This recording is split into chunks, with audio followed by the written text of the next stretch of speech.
Computer. Yeah, let's do that. Recording. Is it actually recording? I don't know, but we're seeing. Okay, so due to technical difficulties, we're actually not streaming this live, but we're rather going to do a one-on-one recorded chat.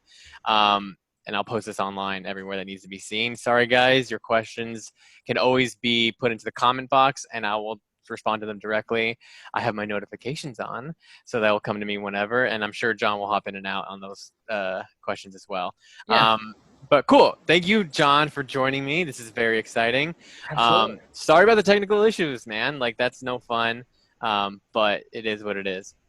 Well, just roll with the punches. That's Just how we roll work. with the punches for sure. Okay, so quick shout out to the Facebook fam. If you don't know me, which I'm pretty sure you do, I'm Greg Kuchkarson. I'm a realtor based out of Los Angeles, California. I'm also an artist. I'm artistic director of Buzzworks Theater Company. The main reason I got into real estate and being an agent myself was so that I can help millennials and artists find a pathway to home ownership that makes sense for them and specifically their budget, which is actually really exciting to have John with us because not only is he a millennial, but he's also an artist and he's actually a homeowner. And he did this in a very unique way that we're going to dive into today, but essentially we're going to be going over what house hacking is and how to do it yourself. But John, I'll let you introduce yourself, what you do, your art, and what you do for work. Yeah, so my name is John Taylor. I got into real estate in 2017, and I was geared on the house hacking mentality. So I was able to find a really unique program to help me with that. And also at the time I was working as a camera assistant in the film industry. So it's a very artistic driven world. But same as you, Greg, I wasn't able to find any program that would really help really understand the income of an artist. And so this program really did help me get there, and I was able to house hack to my 3, soon to be 4 units on the property that I'm currently living in. Cool. So let's define house hack, and maybe I'll define it and then you'll define it, and we'll see where we converge. Yeah. Basically, the way I design or describe house hacking is very similar to the way Bigger Pockets preaches it, and they're the ones who kind of coined the term house hacking, but it's been around for forever. Essentially, it means you buy a property that offsets the cost of the mortgage that you're paying. So let's just say you buy a multi-family property. Let's just say it's a duplex, and you buy it for $100,000, which you won't in Los Angeles. But let's just say that you bought it for $100,000. You live in the front section or the smaller section of the house, and then you rent out the back section of the house, of the duplex rather. That rent that you get from the back unit essentially helps pay the mortgage off. Ideally, you do that kind of strategy and actually cash flow. There are a million different ways to do that. Another person who's great at it is Craig Curlap, who also comes from Bigger Pockets, and he preaches the way to buy large multifamily property. So let's just say, or not multifamily, but large single family. So it's got 6 bedrooms or something like that. You rent out the single bedrooms and live in the smallest yourself. And that should hopefully offset the cost of the mortgage itself. What about you, John? How do you define it? Very similar to you. I just consider in high cost living areas like Los Angeles, I consider it just a mortgage subsidy, right? Buying a cash flowing property off the MLS is very, very uncommon in Los Angeles. So the mentality is more just like how we did our numbers when we ran into it is we basically took the total amount that we were paying for rent in a year, right? And give or take, you're going to increase 3% because we're in a rent control area. So we took that. We were spending about $25,000 a year in rent, right? So we're like, okay, great. We want to buy a property to where we're not going to be out of pocket any more than $10,000, right? That to us was a win. That means that's $15,000 we don't have to spend. And so then that's how we went onto the numbers when we ran the numbers for this property.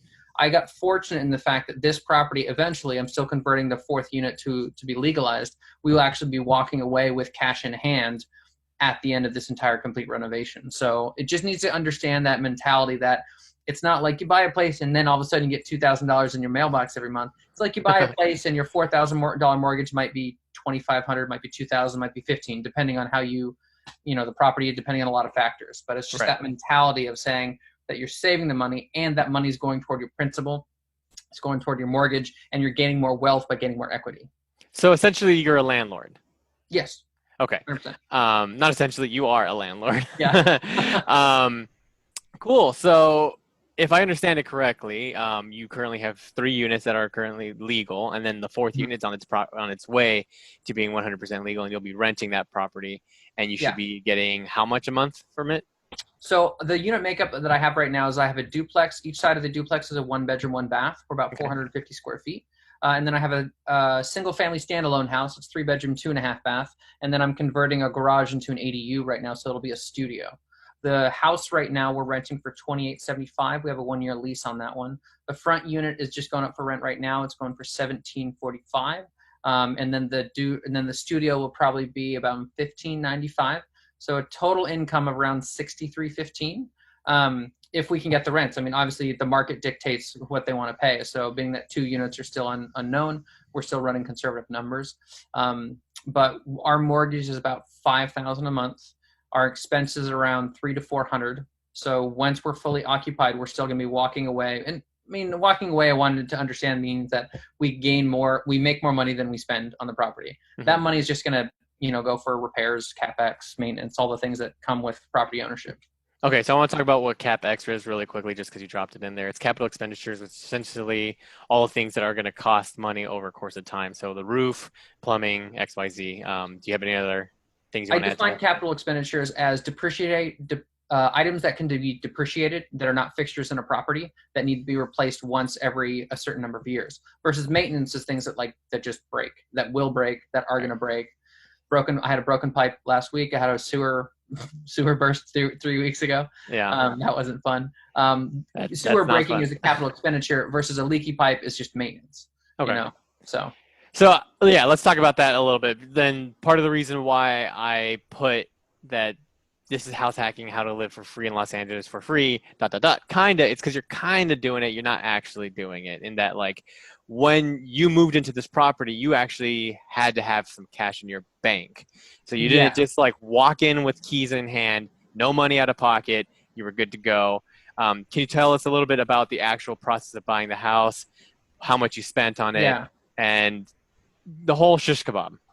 yeah. So everything I'm saying needs to have an asterisk by it, right? Okay. It's not saying that this should be taken as a blanket statement for how all properties are going to go, because all properties are unique and all properties have their own unique problems depending on the age, depending on how much care it was taken to, and also depending on the unit makeup, right? So I Right. wanted to get the most with of my money. I wanted a 4 unit. I bought a triplex with an illegal unit, right? So there's potential. And so that going into it, we thought it was going to be easier, but it wasn't. But to take it a little step back, I took possession of the property, meaning I was able to close on it and get the keys in hand for $31,000. Okay. What that made up was because NACA, the program I closed with, which was a National Assistance Corporation of America, Neighborhood Assistance Corporation of America, and it's geared toward it's character-based lending. They take a look at you as a person. They take a look at your finances, and they just make sure that you can express that you are a financially independent person. You know how to manage your finances, and depending on your level of income, you can still pay your bills. So that's the basis of how they lend to you. Secondly, they wanted to lend on properties that needed work. This is specifically what they're doing. You can still buy a turnkey, which means that not much work is needed, but I wanted to go full amount. And I knew from everything I was speaking to from my mentors that you get the most value from the most work that you put in up front. So Hmm. that mentality went into it. Our property needed a lot of work. The duplex itself was complete gut reno. And by gut, I mean the only things remaining was the stucco and the studs. Everything we replaced from the Wow. roof to the sewer, 100%.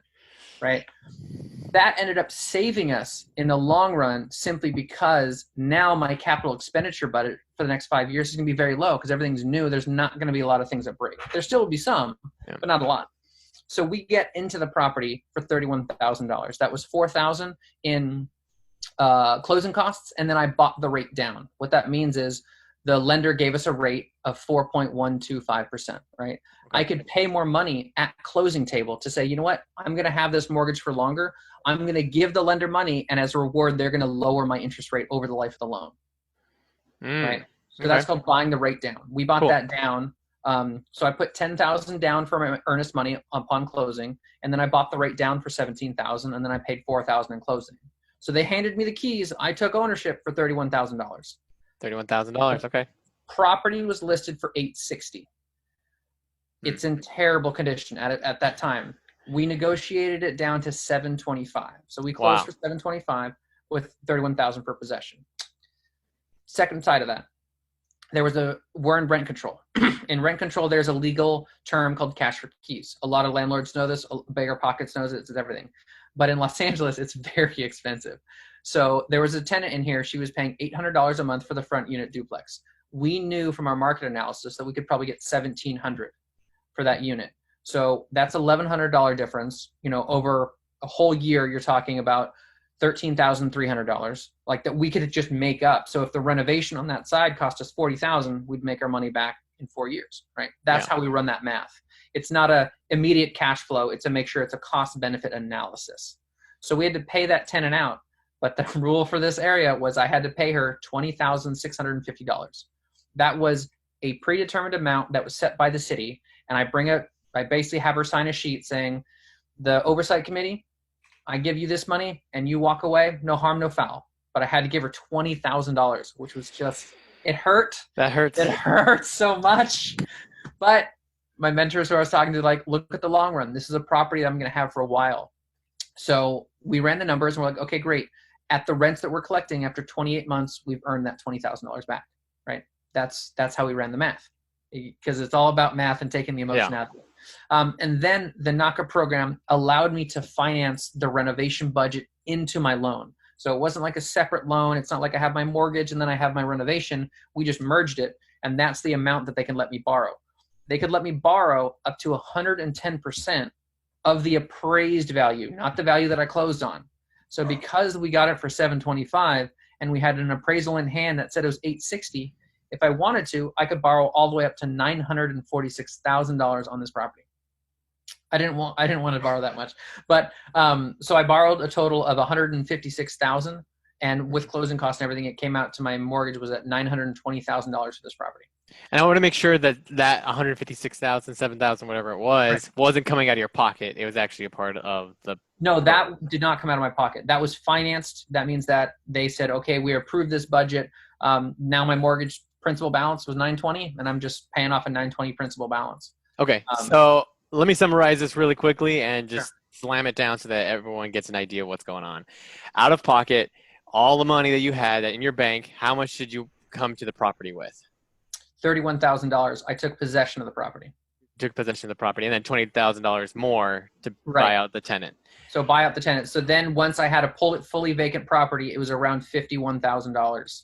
So $51,000 straight out of your pocket to buy a home in Los Angeles, California. Asterisk, most of that was to buy out a tenant. Yeah. Again, asterisks all over the place. Exactly. I just want to be clear with that. And to be clear to people who are watching, sorry again that this isn't live, is that any property that you do this sort of thing with are always going to have asterisks. So if you do the Craig Curelap method where you buy a large single family home, 6 bedrooms, 5 bedrooms, whatever it is, it might be prudent of you to add an extra bathroom to keep the peace in the house, which might mean an extra $15,000. So you lived in California for free, asterisk, you spent $15,000 to do it, not including the price of the home itself. And that being said, I think it's important to know, and you could talk about this a lot more, lenders actually take into consideration how much rent you will be receiving from your tenants and apply it to the loan, or at least they take into consideration when they pre-approve you to whatever it may be. I'm going to do a side note on that one. That is true if you report it on your taxes. Which you should, guys. Oh, you should. You need to report on your Schedule E. Your Schedule E is your schedule of real estate income. If you live in a property very similar to what you just said, and we're gone on sidebar here, but if you don't report it on your taxes, then the lender will not count it. Oh. So. Which you should be reporting into your taxes. Exactly. Be good people. Okay, so let's talk about the renovations, because I took a tour of your property when you were in the middle of renovations, and I was like, whoa, like it literally is straight up studs. So everything was down to studs, everything was down to stucco. How long did that take? Another asterisk on this one. We chose a contractor who would take the bid because it was very low. We paid for that with stress and blood. Okay. So we started our demo day. We had a demolition party. That was our house deforming party, where we trashed one of the units because we knew we were going to demo it anyway. And that was on March 14th. Of of 2019. 2019. So I Okay. closed January of 2019. It took time to get the tenant out. She was going to be out the end of February, and then we're going to start demo right after that. So we started that at middle of March 2019, and then we didn't finish. We didn't get our final sign off until November 14th. So Wow. it was most of that year. It was 6 months with September. It was about 8 months of renovation. And then we didn't get our final sign off for the main house until just about 3 weeks later. So Okay. end of December was when we got that. And the budget it's basically done by a draw schedule. And so basically the contractor would do work. And then once the worker gets signed off by an inspector, then a certain percentage of the total budget would be sent to the contractor to do that. Now, the part of this that was not told to me at the time, and I found out later, was they only covered necessary repairs, right? Necessary repairs, like the bones and fundamentals of a property is what the renovation covered. Roof, Okay. plumbing, electrical, flooring, things like that. What it didn't cover was cabinets, appliances, certain things like that. The windows weren't covered, all those sorts of things. For some reason, I don't know why that wasn't calculated into it. So this Windows aren't considered essential? This was one of those, I bit off way more than I can chew, and the only way for me to get through it was to just keep moving forward, because backwards wasn't an option. Okay. So there was definitely times during the renovations where we would just lose it, because it was a really stressful situation. Yeah. And I had to come to the table with my own money during the renovation. So this is the second part of the asterisk specialty property thing here, is I had to pay for about $70,000 of my own money that I had saved to pay for the cabinets, pay for the washer and dryer, pay for the HVAC, pay for some of the roofing. We went over budget on one thing. I had to pay for that. So all that kind of added together during the renovation. I had to pay for all the flooring and the install of the flooring. I learned how to do a lot of things that I didn't know how to do prior, just because it was like, I don't have enough to pay somebody, but I just have to learn how to do it. Yeah, YouTube University, right? Oh man, there was times I'm sitting with a nail gun with my YouTube and kind of like, okay, this is how I install molding, that kind of stuff. Yeah. Okay. So let's add a little bit more to that $50,000 that we calculated earlier. So that's $75,000 that you spent of your own money towards cabinetry, windows, second floor, right? 70,000. It's about 69. 70,000. Okay. So now we're looking at 121,000, right? Yeah, about 121 total. Asterisk, 121,000. See the reasons why.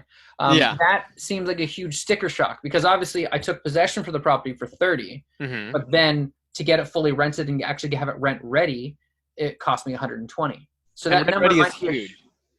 So that number might be a huge shock to people. They're like, oh, so it's actually he's not true. But there's a lot of things that were property specific costs. That's not necessarily saying that if somebody buys a duplex, they're going to have to pay 120. It's very different. And I want to be very clear with that. Yeah. But for this property, now we're fully occupied for the legal units. I'm now collecting, what is it right now? I'm collecting $4,600 a month. My mortgage is $5,000. So just from my principal, interest, tax, and insurance, I'm out of pocket $400. It's not a bad loss. It's pretty good. That everything on the market right now I'm seeing is anywhere from $1,700 to $2,500 a month. Yeah. So that, to me, and what I had set out for our goals, fit it. And we still have one more unit to get up. Yeah. So with that knowledge, now that once that unit comes up there, now is when you've always heard these internal rate of returns, the cash and cash returns, all those ways to judge it. But now I'm saying that once I'm done with all these renovations, I'm doing the math and I'll be able to pocket $10,000 a month. Pocket meaning it just stays in the account, and I'm not out of, I'm not paying into the account every month. Say that one more time. Pocketing how much a month? Once we have the third unit up, I will probably be making about $1,000 a month, and then the remaining expenses will be coming out there. So it's about $12,000 a year, but that's just going to be in the account, and we're just going to have that as a reserve in case anything breaks. Cool. I think I might have misheard. I thought you said $10,000 a month, and I was like, let's jump on that a second. Sorry, if I meant $10,000 a year. My apologies. No, we're not making $10,000 a month. About $1,000 a month. After expenses. So that'll just go for it. And then we're on a 3% increase for all of our tenants. So this has set me up to where now I've already knocked down a substantial amount of my principal. I'm now writing off all the insurance or all the interest on this, and I'm able to take $1,000 a month. So you look at that $120,000 sticker shock, and then I now add it up. And now the benefits are going to, for me, like this is my goal, mind you, are going to outweigh that, because the property is going to then run itself. Yeah, and I want to talk about something a little bit more, and this gets a lot more complicated in real estate. Yeah. That you then can use that property to do magical things with Hmm. taxes and leverage, Yep. and buying the first property to house hack can exponentially set you up for the rest of your life. Right. And so, for example, guys, if you guys don't know, what you can do is you can use that property as leverage. Let's just say John then is like, all right, you know what? I'm out of here. I'm going to go on to greener pastures, a bigger house, a different property, another fourplex with less problems. He then can rent out the unit that he's in, rent out all 4 units, assuming that the last ADU becomes legal. It will. It will. It will. And he then pockets all the money of that. He then can use that house as collateral, leverage, however you want to call it, to buy a new house, which then offsets the cost of that house. Yeah. So he may not need to come with as much money to house B because he used house A to finance house B. And then you could do that over and over again. And we can get into the deep, deep woods about taxes, the benefits of taxes within real estate, and what you can do with your life buying the first property to house hack. But Yeah, I'll just touch briefly on that one, which you kind of touched on that one. Taxes, I think, would be another one because there's a lot more potential and a lot of ways that people kind of may ignore the ability of smart leveraging for yeah, that. and Um, I'm not an accountant. I'm not a tax attorney. So I'm not going to pretend like I know all the things. I know things, and but I'm not going to preach to you guys to be like, put this in your next whatever. Like, no, what I was more touching on that one was just saying that once I build my equity of my property, mhm, then I can take a home equity line of credit. mhm, I don't have to touch my mortgage, and then I can tap into that, buy another property with a home equity line of credit. Exactly what you said. Once I'm outgrown this property, I can move out of this unit, and at the time, then this property will cash flow probably pretty substantially, anywhere from 2 to 3 thousand a month. mhm. Take that over 2 years. That's going to be $72,000 that I can just take, and with that chunk of change, I can buy another property, probably out of state with with looser tenant laws.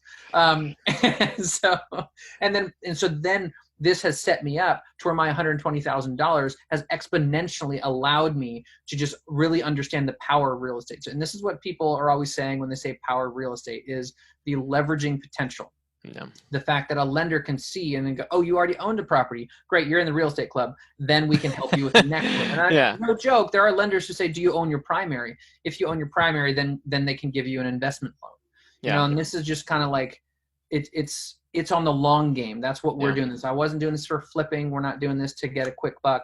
It's building the equity in this property and making sure that people understand that there's a lot more you can do when you have a large asset such as a multifamily.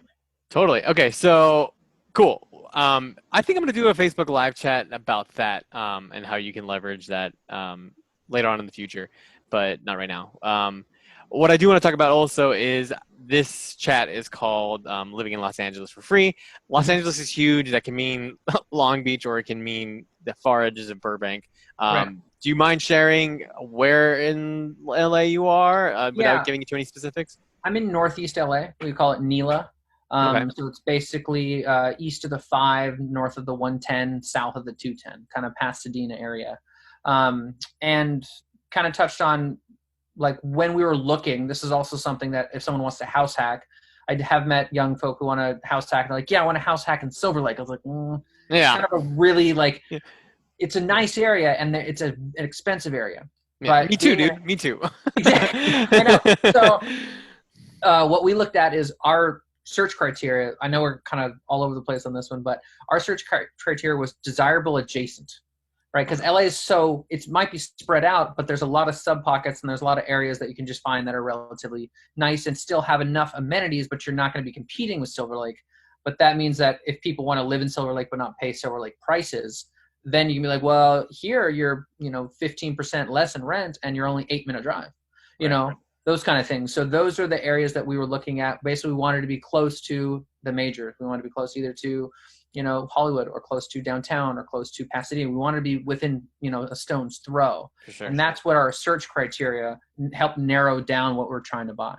Cool. And do you like the area you're in? Because I think some people might be watching this, might be like, oh, they bought in an area that isn't safe, that isn't X, Y, and Z. They don't want to live there. They're just choosing what works mathematically. But do you enjoy where you live? I really do. I really do. And the best resource to know that information is not an online resource. It's not, you go to the local fire station, knock on their door, say, hey, I'm looking to move to the area. What are your thoughts? And I did that for the 3 stations that cover the county that I'm in.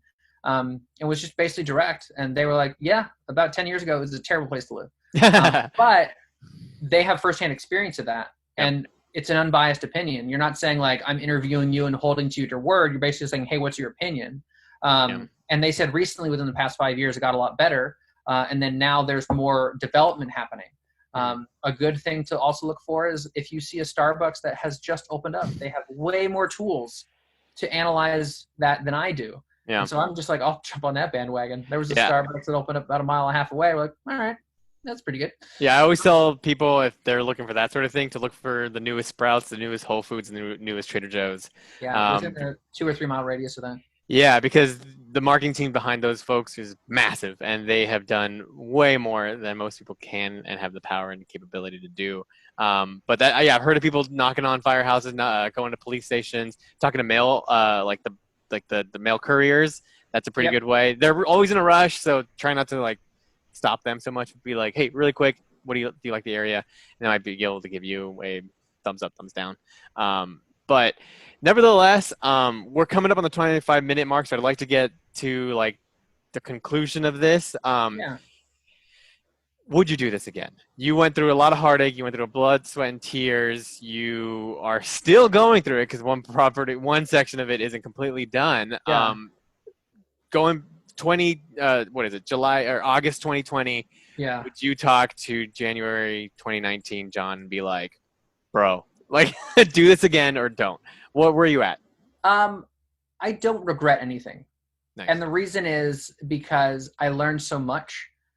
In the time, I mean, you talk to my wife and she'll be like, he was really dark. Like there was like 2 months where I was just super dark because it just felt like the world was caving in and I couldn't do it. But the perseverance and the skills that I gained from it, I think has made me a stronger person. So this is totally going way outside of like numbers and analytics. It's just more that when I started this property, I was working full-time in film. And now, I mean, COVID has shut it down, but this has actually shifted my entire career path to where I'm considering going full-time, 100% in working in real estate because I really enjoy it. And I like trying to help out people, educate people, make sure they understand that it's not as scary as you think, but there's risk. Everything has risk. So you just need to understand that. And I don't think I would do this caliber this way again because I have more people and I can build a team. And so then I would probably do another renovation, either a ground up, a complete gut reno, but I'd build a team and I'd have the resources to have a team around me because this was just my wife and I and a contractor who hated women. So it was a very difficult situation. Yikes. So it's just, I learned a lot, but it's the, adage, like you don't really know what you're getting yourself into until after the fact. But I would do it again, but I'd do it differently. Cool. Listen, guys, buying a house is stressful. I'm a real estate agent. I will walk people doing it. It's rough. And John's first place, he did it with like just pushing a stone like up a hill. He was 100%. What is it, Javert? Is he the one? Which one's Hugh Jackman? Hugh Jackman. Wolverine. No, I meant like Les Mis. Oh. Javert or Jean Valjean, whatever, it doesn't matter. One of the guys. Valjean. That sounds right. Right on it. Whichever one Hugh Jackman was, he was the guy pulling the ship. He did the hard. He jumped into the NBA. Jean Valjean was the one who did it. Megan just shouted it from the other one. This stuff is rough. If you have questions, I know some of you do. Again, sorry we couldn't do this live. Text me. My number's on my Facebook page, or send me a message through Facebook Messenger. I'm pretty active on there. John, do you want to give out your contact information? Yeah. So my business page is John Taylor, the broker. I'm a licensed mortgage broker right now. Been doing that for about 6 months. And that's what I do is I talk to people about loans, make sure they understand numbers. So absolutely, on my contact information is on my Facebook page, John Taylor, the broker, same Instagram handle. Cool. And I'll tag him when I post this video. Throw your questions in there. I'll answer them. Pretty good on Facebook. Stay active on there. Sorry we couldn't do this live. John, I appreciate you. I appreciate you. I appreciate you. Let's do this again. Anytime. Absolutely. All righty, bud. Talk to Bye. you soon, Greg.